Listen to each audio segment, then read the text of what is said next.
మేము బతికేదే శ్రీరాముడు నమ్ముకొని, మేము నమ్ముకునేది శ్రీ ఆంజనేయుని నమ్ముకొని, మేము ఉదయం నిద్ర లగిస్తే జై హనుమాన జ్ఞాన గుణసాగర జై కపిలిత తిలోక విజయబల రామదూత రామ అంజనీ పుత్ర పవన మహావీర విక్రమ బజరంగి అని హనుమంతుని తెలుసుకుంటాం. పొద్దున్నే అయ్యప్పని తెలుసుకుంటాం, పొద్దున్నే వెంకటేశ్వర స్వామి తెలుసుకుంటాం.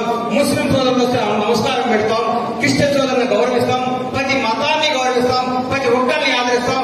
మాకంటే హిందువులు ఎవరూ లేరు, మీరు హిందూ పేరు చెప్పుకుంటారు, మా అనుగుణంలో మా రక్తంలో హిందుత్వం ఉంది, కాంగ్రెస్ పార్టీ హిందూ పార్టీ అని చెప్పారు.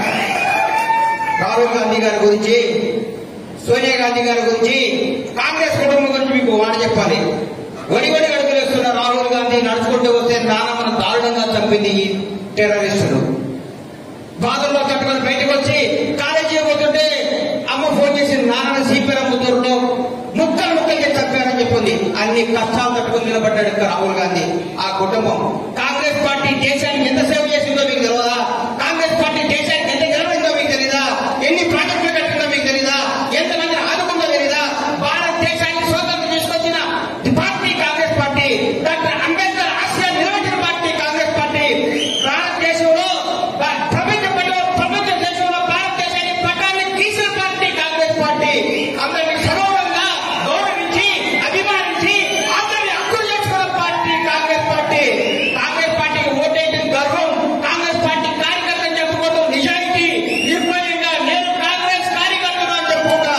నన్ను అడిగిండు, అరే నువ్వు టీఆర్ఎస్ బీజేపీ గారు రోజు కాదని. నేను పుట్టింది కాంగ్రెస్ వాడుగా, నేను చచ్చేది కాంగ్రెస్ వాడుగా. నాకు పార్టీలు మారటం, పార్టీల కోసం నిలబడటం తెలియదు. నేను రాజకీయాల్లో ఉంటే కాంగ్రెస్ లో ఉంటా, బయటికి పోతే పోతాయని చస్తే కూడా కాంగ్రెస్ రాదు. ఎందుకంటే ఈ 300 రంగు పార్టీ కాంగ్రెస్ పార్టీ. కాంగ్రెస్ కార్యకర్త చెప్పుకునే 10 మంది నాకు ఏ గొప్ప పదవి వద్దని చెప్పిన. అట్లాగే మంది ఒక రాజకీయ నాయకుడు కావాల్సిన 3 లక్షలు.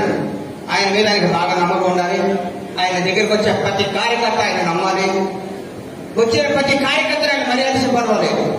ఈ రాష్ట్రంలో, ఈ తెలంగాణ ఆంధ్ర రాష్ట్రంలో నేను చూసిన క్యారెక్టర్, క్యాలిబర్, నిజాయితీ, నిబద్ధత, సంస్కారం, చదువు, మర్యాద, మంచితనం అన్ని పుణ్యాలు పుచ్చుకున్న తొట్టిన చంద్రబాబు గారు చూస్తే నాకు అనుభవం ఉంటుంది. నిజంగా నేను చెప్తున్నా, మీ కొడుకు ఇప్పుడే అన్నవాళ్ళ ఊళ్ళో గుడికి పోతే దర్శనం చేసుకున్నా. ఇట్లా వచ్చా కదా దత్తాత్రేయ స్వామి చూద్దామని పోయినా. ఆ ఊరు జనం మీ తండ్రి గారి గురించి, మీ కుటుంబం గురించి వాళ్ళు మాట్లాడుతుంటే నా కళ్ళలో నీడొచ్చింది. ఇంత సేవ చేసిరా చంద్రబాబు గారు. మీ జీవితం, రాజకీయ జీవితం ఇప్పుడే ప్రారంభమైన నా దృష్టిలో. మీరు భారతదేశం గర్వంగా చెప్పుకునే స్థాయిలో కూర్చుంటారని నేను సర్కారంగా చెప్తున్నా. అలాగే పెద్దల వెంకటస్వామి గారు, ఇందిరమ్మ సమకాలికులు, ఇందిరాగాంధీ గారితో పనిచేశారు, మహానుభావులు. ఆయన ఎక్కడున్నా గర్వంగా ఉంది.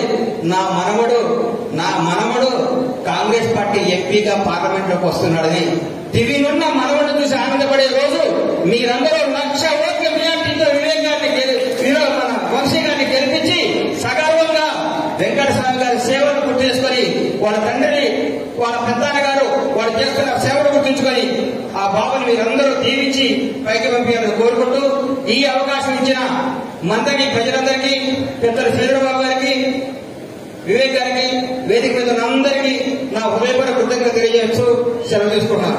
జై కాంగ్రెస్.